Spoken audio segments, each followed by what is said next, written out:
Well, for more, I'm joined now from our Pretoria studio by Solidarity's General Secretary, Gideon du Plessis. Gideon, good afternoon. So you're approaching the Constitutional Court here to declare the strike illegal. On what grounds are you doing that? Devin, good afternoon. In the first instance, at this stage, the striking workers, their rights supersedes the constitutional right of the non-striking workers. So we will approach the Constitutional Court and indicating that they need to restore the constitutional right of the non-striking workers by forcing or giving a judgment against the companies to force them to take all the non-striking workers back to the workplace. So in other words, they've been severely prejudiced because most of them are earning allowances, bonuses, overtime pay only when they work. So they lose out on about 50% currently of their remuneration package. And since they cannot work since the 23rd of January, financially they are very badly affected by the strike. And that will be our main order that we will seek from the Constitutional Court. It's interesting you're going that route because the Baboba Mogale community approached the Constitutional Court. They were told to go to the High Court. So are you not anticipating the same type of response here by the court?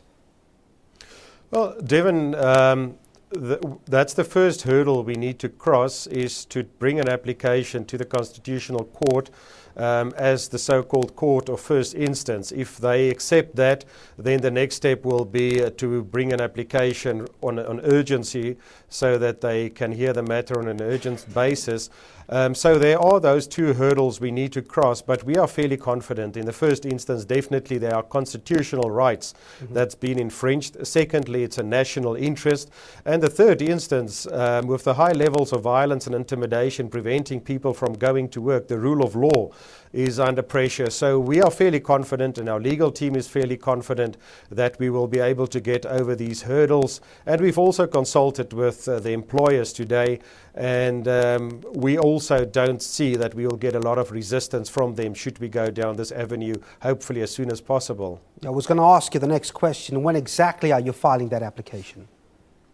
Well, Devin, next week we will bring the application to basically to approach the court directly. If we're successful, then we will bring our another application, in other words, where we will basically argue on the merits of the case. So hopefully it will all happen within the next 2 to 3 weeks.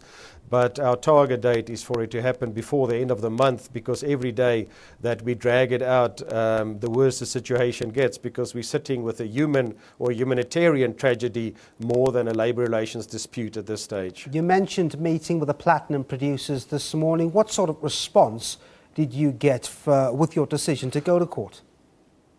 Well, Devin, we merely use it as an information brief because they read more about it than we've spoken to them directly, and we've indicated to them what we intend doing. And we also had to establish, if we are successful, would they be able to abide to the court's ruling, because we need to take our members' interest at heart, but also that of the employers and obviously the industry.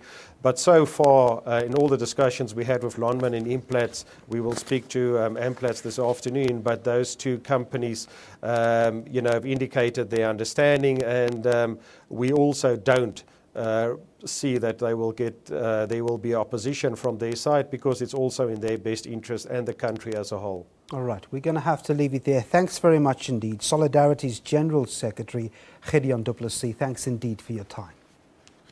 Thank you. Well, non-striking mine workers belonging to the National Union of Mine Workers say landlords are evicting them from their homes in and around the Rustenburg area. Now, it's believed the landlords are fearing attacks against the non-striking new members and want them to leave. The NUM says its members in the Platinum Belt continue to be victimized. Well, NUM General Secretary Frans Baleni is in Rustenburg. He joins us now. Frans, thanks very much.